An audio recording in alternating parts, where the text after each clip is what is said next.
मज के भन्छ मस्ती बाङ्की ब्याङ ढिडो भन्छ कि ढिडो भन्छ है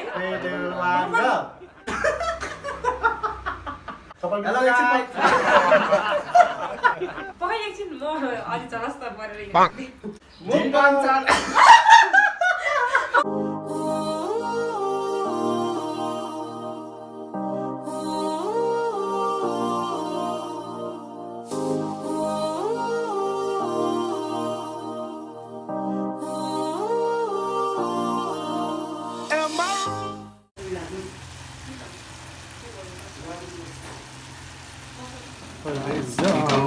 पाक्दैछ यो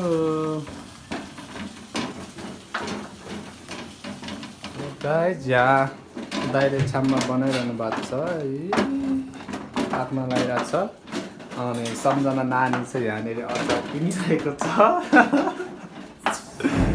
hello guys it's me Sagar and welcome back to my channel so आज चाहिँ मसँग सम्झना घिसिङ र जोन पाक्रिन छ सो आज चाहिँ हामी गर्न गइरहेको छौँ ढिडो मुक्बाङ अब चाहिँ हाम्रो यहाँ सबै हालिसकेको छौँ होइन खानाहरू ल अब स्टार्ट गरौँ है त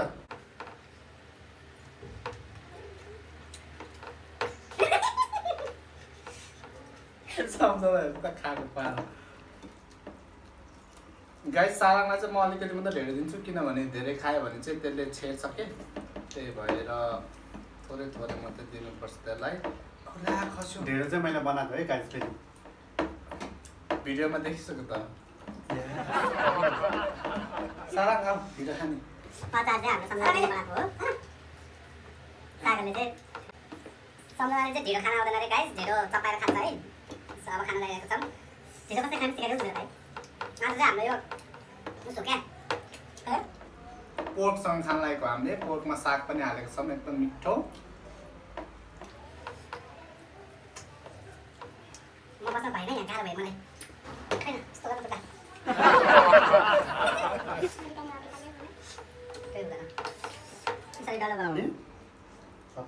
ढिँडो खानालाई दाइले सिकाउँदै हुनुहुन्छ अनि त्यहाँबाट टक्क झोलमा यसरी चोप्ने अनि त्यसपछि रुखमा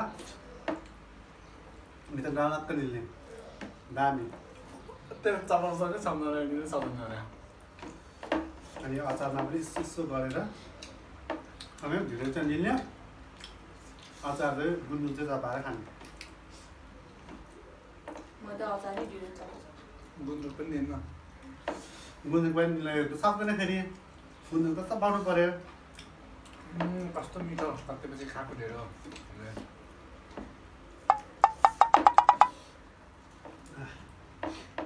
मासु पनि मिठो भएछ मैले बनाएको मिठो हुँदैन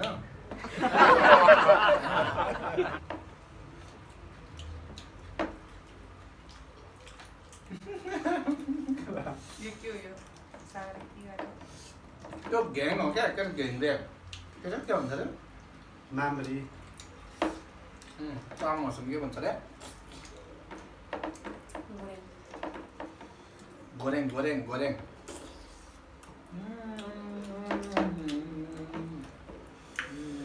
Oh my god, what is this?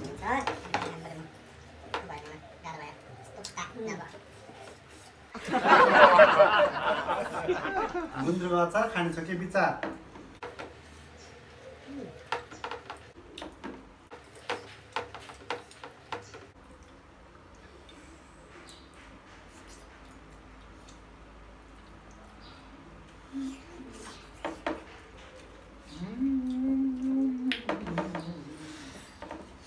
हाम्रो चाहिँ थाल चाहिँ यस्तो भयो कचौरा चाहिँ यस्तो भयो कचौरा चाहिँ छैन हामीसँग तर अचार चाहिँ पिरो भयो भने यसले खोर्सानी हाल्न हाल्दैन खोर्सानी चपाएर त्यहाँ पिरो हुन्छ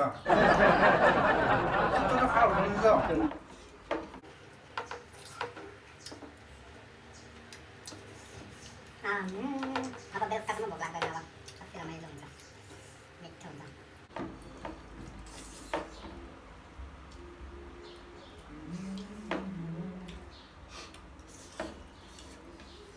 गाइस तपाईहरु पनि ढेँडो खाना बानी गर्नु होला ढेँडो खाना सक्नु हुँदैन भने आउँदैन भने ट्राई गर्नु होला किनभने धेरै जसोले ट्राई गरेकै हुँदैन रहेछ ढेँडो भनेको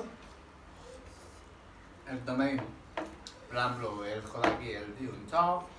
अनि त्यसपछि के अरे अब यो ढेँडो खाएपछि चाहिँ कति बेरसम्म भोक लाग्दैन क्या, त्यही भएर पहिला पहिला नि मान्छेहरू धेरै ढेँडो खान्थ्यो अनि काममा जान्थ्यो नि त, अनि फेरि चाँडो भोक लाग्दैन भनेर,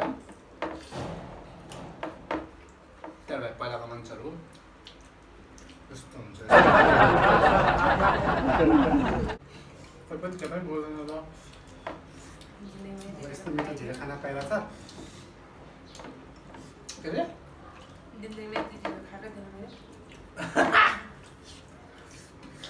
आज कसरी खायो त नानी?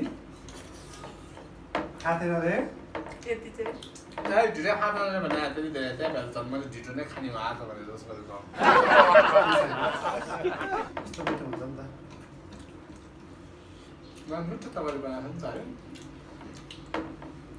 मासु खान मासु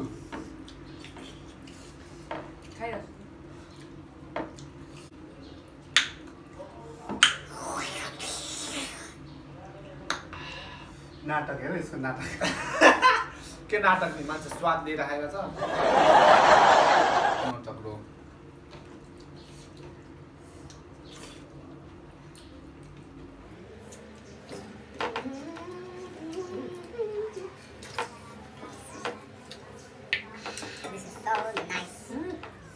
अचारमा के हालेपछि थाहा छ? के कागती मैले हालेँ के अमिलो भएन नि त। ठिक्कको अमिलो छ है, त्यो भएर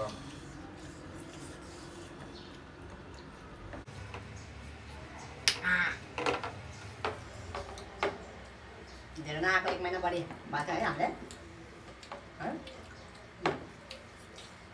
2 महिना भएन। ए एउटा जोक थाहा भनौँ तिमीहरूलाई, के अरे हामीले पहिला भन्थ्यो नि बच्चामा, कुहिरे आयो अरे अनि कुहिरेले गाउँमा जाँदाखेरि यो खायो अरे, अनि त्यसपछि भयो कति भयो अब त्यो है सदा अनि फेरि त्यही आएर त्यो मान्छेले फेरि त्यही खायो अरे भनेर भन्थ्यो नि हाम्रो कथा।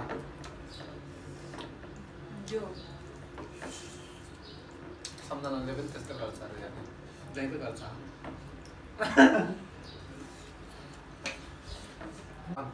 साथीहरू तपाईँहरू यसो थुक्न दिनु होला ल, हाम्रो पेट दुख्छ।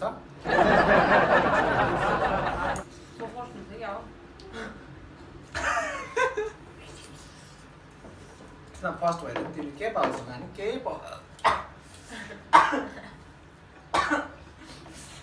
सलाद क्या मलाई के थाहा पऱ्यो सलाद हो कहिले लाने?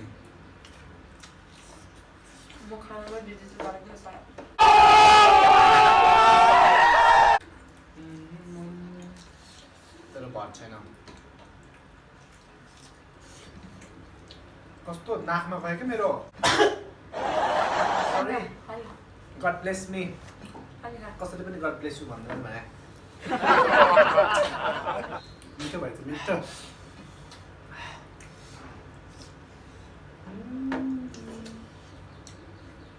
चपाएर खाइरहेको छ भने साँच्चीकै अहिले त बच्चा ढिँडो खान नआउने बच्चा होइन अब।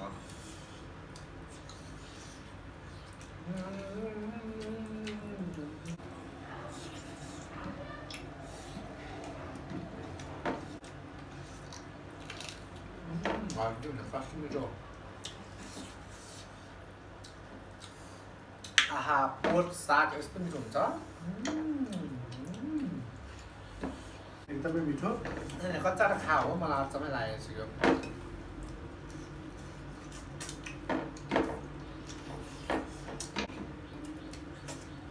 गाई हामी त्यो दुईजनाले फेरि भात खाने भनेर भन्दैछ।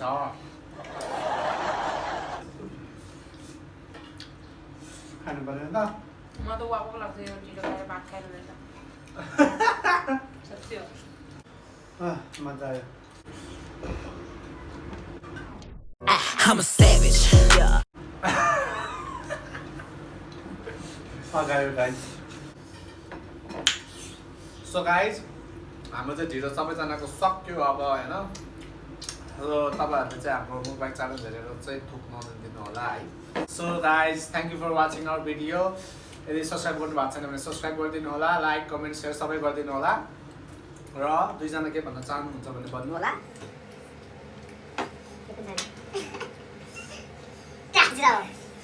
तपाईँहरूलाई चाहिँ यो ढिँडो खानुभयो भने चाहिँ एकदम राम्रो हुनेछ सो महिनामा हप्तामा जति हुन्छ सकेसम्म खानुहोस् हेल्थको लागि राम्रो हुन्छ सो यति नै हो Okay guys, so stay safe, stay healthy.